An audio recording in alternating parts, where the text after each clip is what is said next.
C'est l'heure du journal sur Business 24 Africa. Voici les titres. Le pont de Jacquesville a été inauguré samedi 21 mars dernier en présence du chef de l'État. Nous reviendrons sur les temps forts de cette inauguration. Et puis, toujours en Côte d'Ivoire, une rencontre d'échange a été organisée sur l'impact de la maladie à virus Ebola sur la mobilité.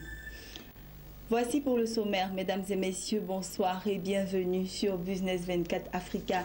Je vous le disais en titre, le pont de Jacquesville a été inauguré le samedi 21 mars dernier. Cette inauguration a été présidée par le président de la République, Alassane Ouattara. Revenons sur les temps forts de cet événement avec Lawani Babatunde. Après 65 ans d'attente, le rêve de tout un peuple est aujourd'hui devenu une réalité. Jacquesville a désormais son pont. Baptisé Philippe Grégoire Yassé, premier président de l'Assemblée nationale de la Côte d'Ivoire indépendante et fils de la région. L'ouvrage qui relie l'île de Jacquesville au reste du pays a été inauguré le samedi dernier par le président ivoirien Alassane Ouattara en présence d'Ibrahim Mahlab, le Premier ministre égyptien. Pour comprendre l'intensité de notre joie, il suffit d'imaginer un court instant le profond désarroi, la sourde colère de celui qui regarde l'autre rive, souhaite simplement regagner son village. De celle qui veut aller vendre ses 3 paniers d'attiqués, là, tout près, à Songan. Du père qui attendra pour évacuer en urgence son enfant dans un hôpital, l'hôpital de Dabou notamment, en vain. Des familles éplorées, des amis compatissants qui souhaiteraient conduire dignement au cimetière du village un père, un ami, mais que de difficultés. Depuis 65 ans, que d'amertume, de frustration, de peine, de souffrance, traversée périlleuse par les pirogues, puis par les punaises. Même le bac venu à notre rescousse, malgré l'abnégation et le courage des agents qui se sont relayés, a connu son lot de pannes intempestives et récurrentes. Sur ce pont qui vient remplacer le bac après ses longues années de service, constitue la fierté de la population de Jacquesville. Sa réalisation ne s'est pas faite sans difficulté. Si cet ouvrage offre aujourd'hui à nos yeux un spectacle sublime, objet de tous les superlatifs, si le bébé est réellement beau, il faut l'avouer, l'accouchement s'est fait dans la douleur. En effet, tout ce qu'on peut imaginer d'imprévus et de difficultés sur un projet de grands travaux, nous l'avons vécu ici, à Jacquesville, sur la construction du pont. Depuis des profondeurs de pieux inattendues, en passant par des écarts financiers induits à combler, une crise sociopolitique en Côte d'Ivoire, suivie d'une crise sociopolitique en Égypte, avec pour corollaire des changements successifs d'équipes de projet, des pluies diluviennes à des moments critiques du chantier, des grèves de personnes, et même, il y a eu mort d'hommes. Comme on pourrait dire trivialement, tout y est vraiment passé. Nous avons tout vu, tout connu, au point de faire peser pendant un long moment sur le projet et son aboutissement des craintes qui pouvaient apparaître fondées. Mais vous, Monsieur le Président, je dois et je me dois de l'avouer, malgré toutes ces péripéties, vous y avez toujours cru. Mais bien plus, dans tous ces moments, vous avez été présent, compréhensif, encourageant, fort et déterminé. Usant de votre diplomatie, de vos relations privilégiées avec les bailleurs de fonds, vous avez su poser les actes déterminants pour combler les gaps financiers et relancer la machine, mettant même la main à la poche de l'État pour décaisser les 2 derniers milliards supplémentaires nécessaires pour qu'enfin, ce jour d'aujourd'hui arrive et que le rêve d'un peuple devienne une réalité pour tous. Long de 608 mètres, le pont Philippe Grégoire Yassé a coûté 22 milliards 500 millions de francs CFA et a été réalisé par l'entreprise égyptienne Arab Contractors. Je voudrais remercier tous ceux qui ont contribué à la réalisation de ce beau projet, qui est le fruit d'une coopération sud-sud exemplaire. Je salue la Banque ouest-africaine de développement, la Banque arabe pour le développement économique en Afrique, BADEA, et le fonds de l'OPEP qui ont cofinancé l'ouvrage avec l'État de Côte d'Ivoire. Je vous remercie. Je disais tout à l'heure à Monsieur le Premier ministre, il disait qu'il était très touché par cette décoration. Je lui ai dit que c'était notre façon de lui dire que nous avons fortement apprécié son implication personnelle pour réaliser ce pont.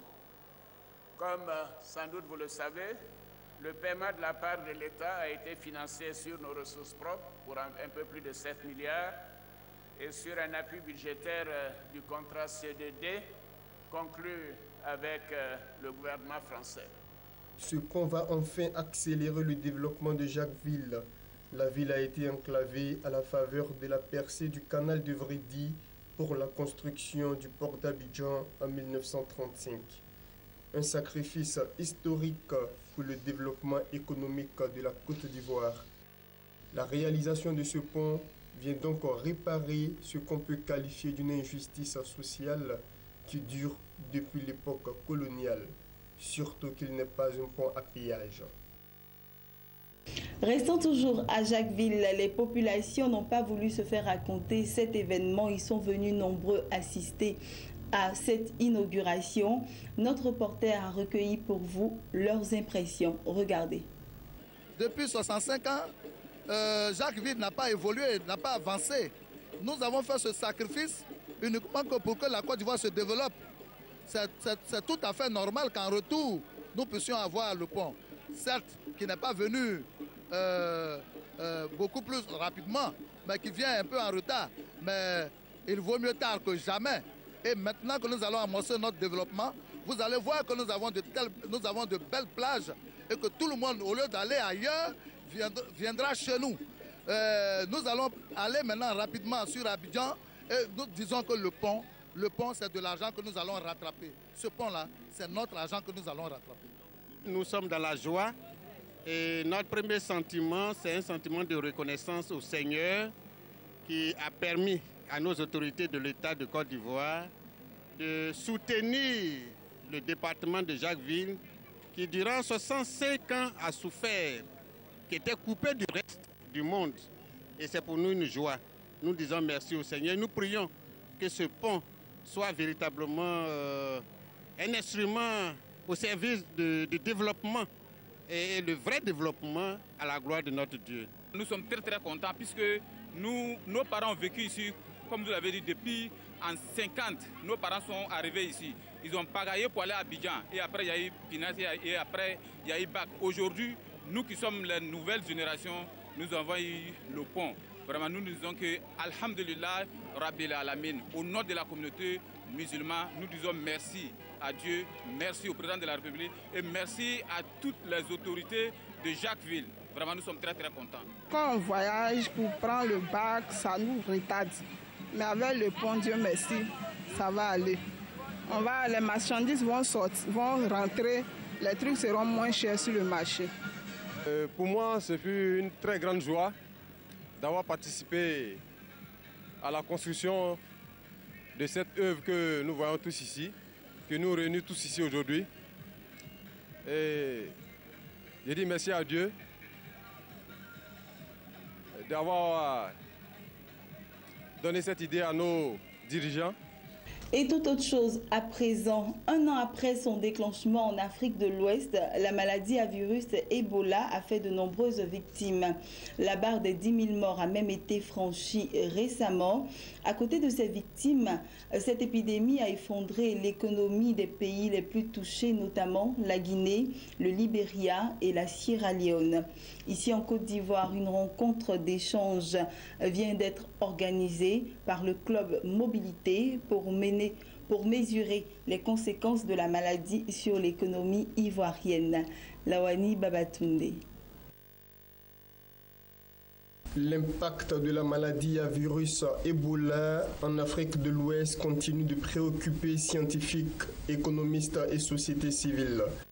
Démonstration a été faite ce jeudi à Abidjan où les économistes, médecins, représentants de la CEDEAO, experts de la mobilité et les journalistes ont échangé sur les thèmes Ebola, l'obstacle à la mobilité est-il levé et quelles solutions pour rétablir les échanges. Loin de ce que l'on peut penser, la maladie à virus Ebola n'a pas causé uniquement des pertes en vies humaines. Elle a aussi affecté l'économie de nombreux pays africains et la Côte d'Ivoire n'a pas été épargnée. Même si la Côte d'Ivoire n'a pas eu de cas en termes de nombre de contagions, cela a eu des incidences quand même sur la mobilité, sur les échanges, sur le commerce, sur l'agriculture et sur les services. Pour ce qui concerne par exemple le commerce, il y a eu des réticences concernant les échanges entre la Côte d'Ivoire et les pays affectés. Et il faut reconnaître que cela a contribué à augmenter le prix et donc le pouvoir d'achat des ménages a dû baisser. Pour ce qui concerne au niveau des services, les taux de fréquentation au niveau des hôtels. Et il faut remarquer également que pour, par exemple, la communauté hors Côte d'Ivoire, c'est la communauté internationale, les expatriés.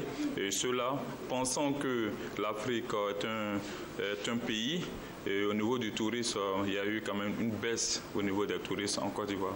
Et donc, toutes les réticences, tous les moyens de mobilité et des échanges, tout ceci, ça a vraiment pris un coup et donc ça a ralenti l'activité économique en Côte d'Ivoire. L'Observatoire de la fluidité des transports, représenté par son secrétaire général Touré Abdoulaye et Dr Dimitri Kwame, médecins au centre hospitalier et universitaire de Yopougon, ont salué les mesures sanitaires préconisées par les autorités ivoiriennes pour éviter que la maladie ne franchisse les frontières de la Côte d'Ivoire. Ils ont tenu à signifier que ces mesures ont été efficaces parce qu'elles ont été respectées par la population. Avant de rassurer sur le dispositif mis en place à l'aéroport pour détecter un éventuel porteur de virus et le mettre en quarantaine pour éviter de le propager. Cette rencontre, il faut le préciser, est à l'initiative du Club Mobilité d'ActuRoute qui se veut une tribune d'excellence pour débattre des problèmes en matière de mobilité quotidienne ou de déplacement et proposer des solutions pour les résoudre. La question d'Ebola est une question qui préoccupe le monde entier et particulièrement la Côte d'Ivoire qui fait frontière avec 2 des 3 pays les plus touchés. Et il fallait donc que nous, en tant que plateforme qui voyons les choses côté mobilité, nous puissions donc regarder l'impact ou les relations que cette maladie peut avoir avec la mobilité. Les derniers chiffres révèlent que la maladie à virus Ebola a fait 10 114 morts, principalement en Guinée, au Libéria et en Sierra Leone. Aucun cas n'a encore été signalé en Côte d'Ivoire.